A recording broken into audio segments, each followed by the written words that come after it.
না রে ভাই, আজ আসি, কাল দেখা হবে। আর একটু বস, আর একটু পরে যাবি।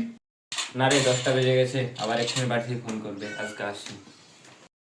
তো কি হয়েছে? কি তো পাড়া 3-4টির সময় ঘুমাও? না রে, 3-4টার সময় ঘুমাই সে ঠিক আছে, কিন্তু বাড়ি টাইম মতো যেতে হবে। তাহলে তুই সত্যি সত্যি চলে যাবি? না হলে বাবা কথা শোনাবে, মা বকবে, আর ওই সময় শালা ভাই বোন পাশের রুম থেকে বেরিয়ে আর বকবে না কেন? কিটা ছিড়ছি আমরা বল? দিনে পাবজি আর রাতে পানো ছাড়া কি করছি আমরা? বকবে না কেন বল?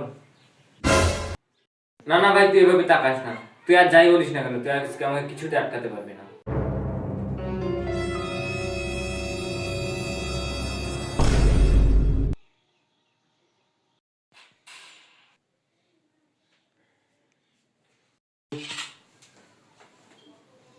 কিরে, তুই এখনো বাড়ি যাসনি?